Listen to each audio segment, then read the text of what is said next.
주님께서 여러분과 함께 요한이 전한 거룩한 복음입니다.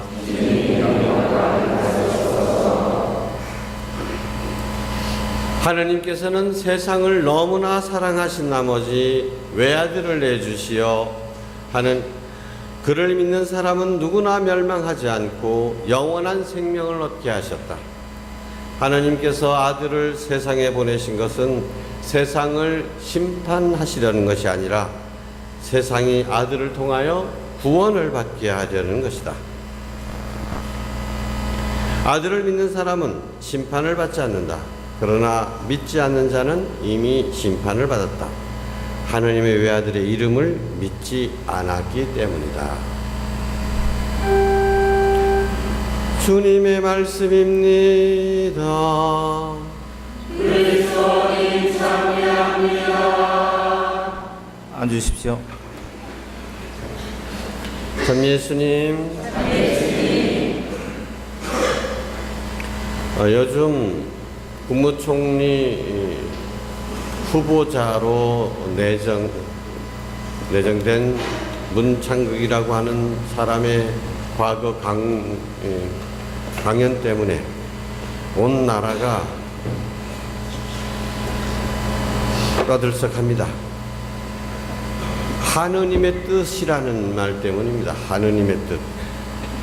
이 하느님의 뜻은 이제 하느님을 안 믿는 사람들에게도 익숙해져 버렸습니다. 하느님의 뜻, 하느님의 뜻. 너 저 멀리 일본에까지 수출시켰으니까 대단한 공로가 있는 사람입니다.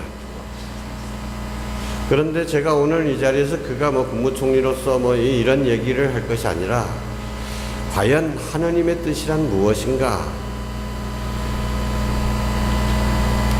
이것은 우리가 분명히 알아야 될 일입니다. 하느님의 뜻이란 무엇인가? 그의 문제가 되는 발언을 보면 이렇습니다.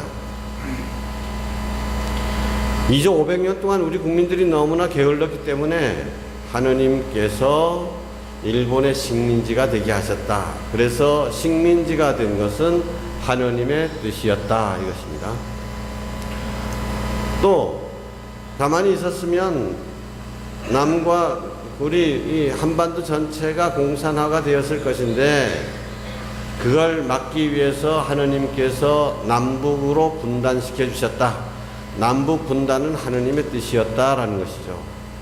또 미국이 우리나라에 머물러 있도록 하기 위해서 하느님께서 6.25 전쟁을 일으키신 것이다.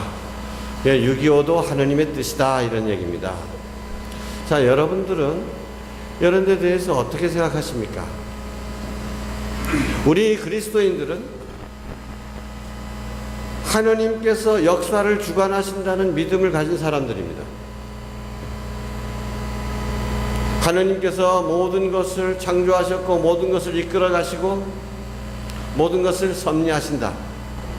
이것을 믿는 사람들이죠. 그러면 그것이 하느님의 뜻이냐 아니냐? 하느님의 뜻입니까 아닙니까? 예? 아니에요? 여기서 우리가 확실하게 해야 될 필요가 있죠. 넓은 의미에서는 그래, 이 가운데서도 하느님의 뜻이 있을 거야 라고 하느님의 뜻을 찾을 수는 있겠지만 그것을 바로 하느님의 뜻이라고 이야기하는 것은 하느님을 모독하는 행위가 됩니다. 자, 그 사람이 국무총리가 돼가지고 우리 박근혜 대통령 앞에서 이렇게 얘기하면 어떻겠습니까, 여러분? 상상해 보십시오. 박정희가 총 맞아 죽은 것은 하느님의 뜻이었다. 과연 그게 용납이 되는 말입니까?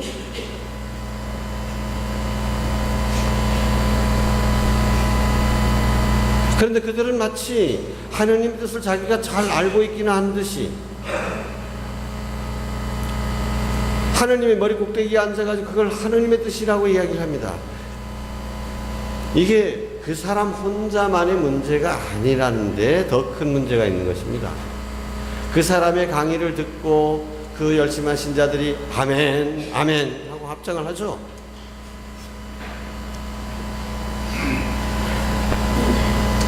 많은 신자들이 그런 사고방식에 젖어 있어서 이런 망언이 나오게 되는 것입니다.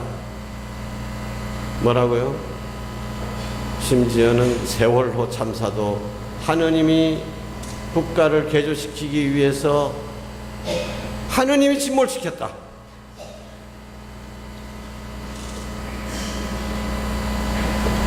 쓰나미가 일어나가지고 동남아를 그렇게 막 휩쓸고 다닐 때 그게 수십만 명이 한꺼번에 목숨을 잃었는데 거기 그놈들 하느님 안 믿어서 그렇다. 하느님이 벌 내린 거다. 이런 소리가 나오는 것이 왜 그런가? 왜 그런 잘못을 저지르게 될까? 그러면서도 떳떳하게 뭐라고 얘기합니까? 그건 믿음을 가진 사람들끼리 하는 얘기다, 이게. 그러니까 믿음을 가진 사람들끼리는 그게 좋은 거냐?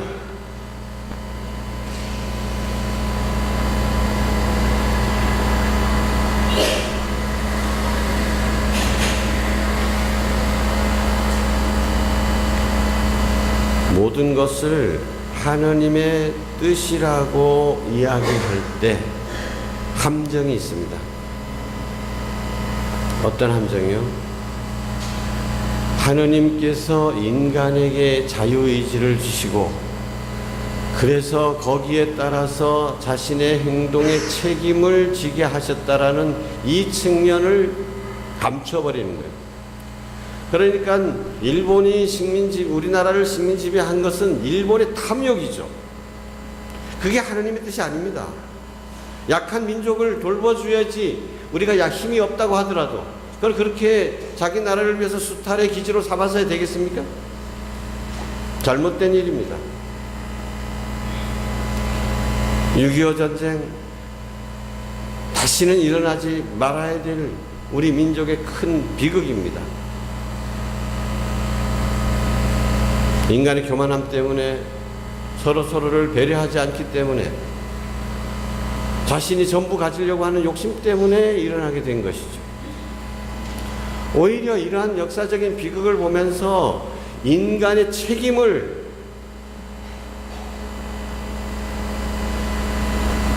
질 줄 알아야 되죠. 그런데 세월호 참사는 하느님의 뜻이다라고 하면서 어떻게 됩니까? 세월호를 통해 가지고 나타난 책임져야 될 인간들, 선내에 진입하지도 않고 멀쩡히 살아있는 아이들, 우리 대한민국 국민들이 다 보는 앞에서 물에 빠져 죽게 만든 인간들, 단 한 명도 구조하지 못한 국가의 책임, 이런 것들이 슬그머니 도망가 버리는 겁니다. 하느님의 뜻이다. 4.3 사건도 하느님의 뜻일까요? 어떻게 인간을 그렇게 대할 수 있겠습니까? 그런데 하느님의 뜻이다라고 하면서 동시에 그런 가해자들의 그런 잘못이 슬그머니 덮여져 버리는 것입니다. 그러면 하느님의 뜻이라는 말은 하느님의 뜻을 빙자한 책임 회피가 되는 것입니다. 그런데 문제는 더 우리에게도 있는 것입니다. 우리는 거기서 자유로운가요? 우리 아이가 시험 전날 컴퓨터 게임만 하더니 결국은 그 다음날 시험을 망치고 돌아가지고 시험 점수를 보니까 너무도 열받게 됐어요. 내 어머니를 하는데 애가 듣다 못해가지고 알았수다게 다음에 잘하면 될 거 아니까 행근에 어디 밖으로 나가당 그냥 유리창 와장창 깨져가지고 발을 다치게 됐어요. 어머니가 하는 말, 봐라 너가 경협을 잘못하니까 하느님이 벌 내린 거지 아니에요. 하느님이 벌 내린 거예요. 그럴 때 딱 하느님 써먹기 좋죠. 하느님을 나의 이용의 대상으로 삼는 것, 이것이 첫 번째 계명, 두 번째 계명에 어긋나는 것입니다.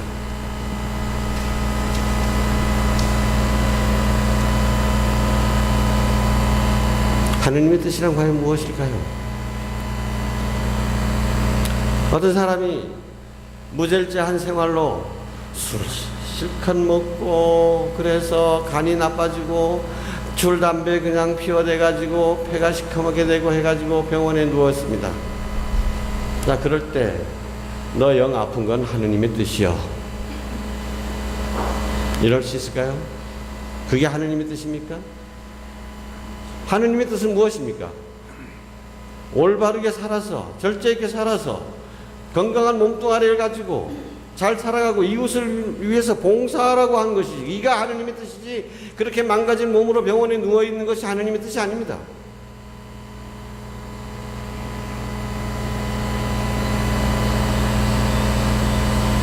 근데 우리 신자들 머릿속에는 아직도 이게 하느님을 이용하고자 하는, 자기에게 유리하게 또는 자기를 벌하기 위해서 하느님을 이용합니다.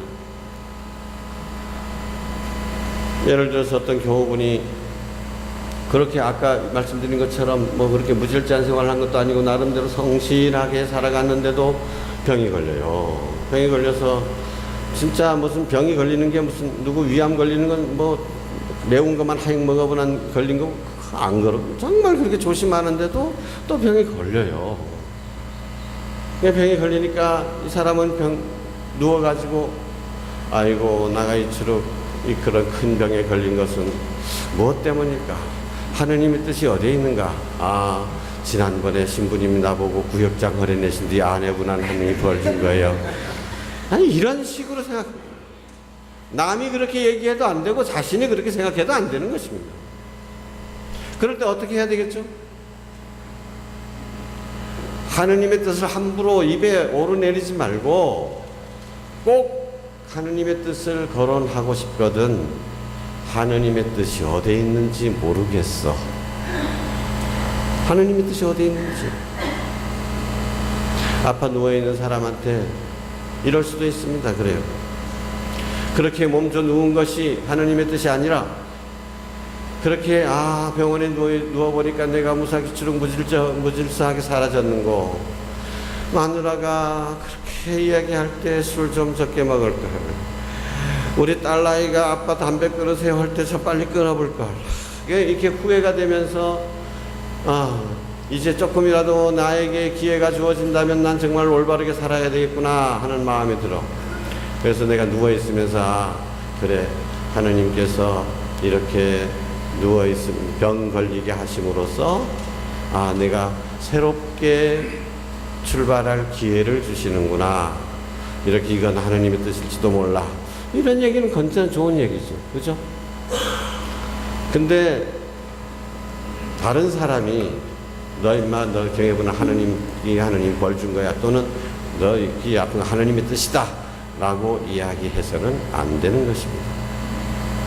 하느님의 뜻 함부로 얘기해서는 안 됩니다. 이것이 삼위일체 대축일의 가르침인 것입니다. 여러분, 하느님은 한 분이십니까? 두 분이십니까? 세 분이십니까? 한 분 맞아요? 정말요? 난 하느님이 세 분 같은데요. 왜? 하느님 아버지 한 분, 예수님 한 분, 성령 한 분. 그럼 한 분이면 하느님 아버지는 3분의 1분, 예수님은 3분의 1분, 이래야 됩니까? 한 분 아닙니까? 하느님 아버지 한 분입니까? 아닙니까? 한 분 맞죠? 그럼 예수님은 한 분입니까? 아닙니까? 그 다음 줄어드네. 여러분, 삼위일체라는 것은요, 하느님은 한 분이시되 셋이다라고 하는 말은 뭐냐? 하느님은 한 분이지만 한 분이라는 말 안에 다 담기지 않는다는 거예요. 이게 인간의 이 언어에 다 담기지 않는다는 것입니다. 셋이라고 표현해도 이게 또 부족한 점이 있고, 하나라고 하기에도 부족하고, 이것이 삼위일체라는 말입니다. 그래서 삼위일체 주일이 되면 늘 들었던 예화가 있죠. 아우스팅 성인이 이 삼위일체가 도대체 어떤 것인지 그렇게 머리 좋은 사람도 도무지 이게 이해가 안 가요. 그래가지고 하도 머리 아파서 머리를 식히려고 바닷가로 산책을 나가는데 거기 보니까 어떤 소년이 조그마한 조개 껍질을 가지고 쪼로로 달려가고 너 지금 뭐 하고 있는 거냐? 나 이 조개 껍질로 저 바닷물을 다 여기다 퍼서 담으렵니다. 아무리 어리석기로서니 이거 어떻게 네가 이걸 할 수 있단 말이냐 그러니까 소년이 갑자기 정색을 하면서 아저씨가 풀려고 하는 그 삼위일체의 신비, 그 인간의 힘으로 그 신비를 풀려고 하는 것은 내가 이 조그만 조개 껍질로 저 바닷물을 다 여기다 퍼담는 것보다도 더 어리석은 일입니다 하고 사라졌다 그러죠. 그래요. 신비입니다. 신비. 그래서 이 신비 앞에 우리는 말을 삼가야 합니다.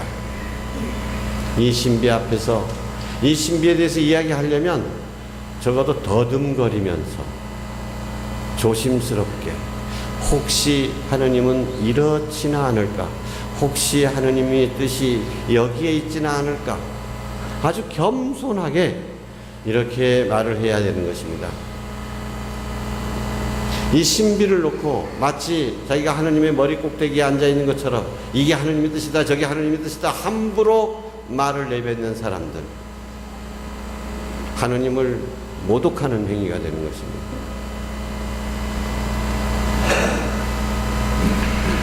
하느님의 뜻에 따라 살아야 됩니다. 우리는 하느님의 뜻을 찾아야 됩니다. 우리는 하루에도 몇 번씩 주님의 기도를 통해서 아버지의 뜻이 하늘에서와 같이 땅에서도 이루어지소서 하고 기도합니다. 아버지의 뜻을 찾아야 되죠. 근데 아버지의 뜻이 무엇입니까? 아버지의 뜻이 약한 나라를 마음대로 식민지로 삼으라는 것이었습니까?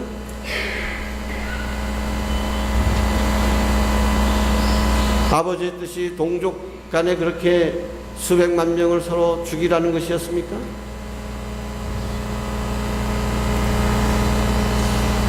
아버지의 뜻은 무엇입니까? 아버지의 나라가 건설되는 것이죠. 아버지의 나라는 어떤 나라입니까? 아버지의 뜻은 바로 예수님을 통해서 가장 분명하게 드러났습니다.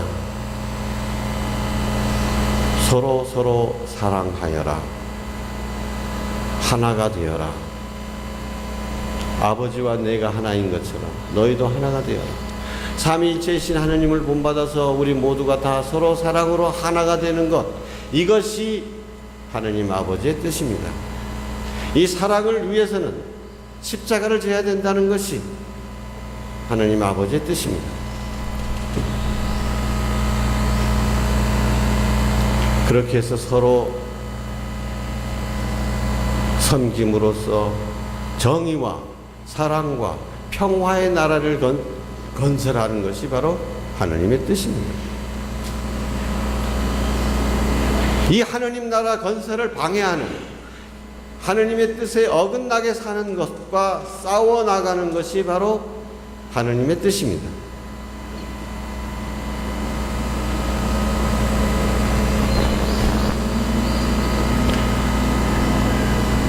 함부로 하느님의 뜻을 거론함으로써 면죄부를 주거나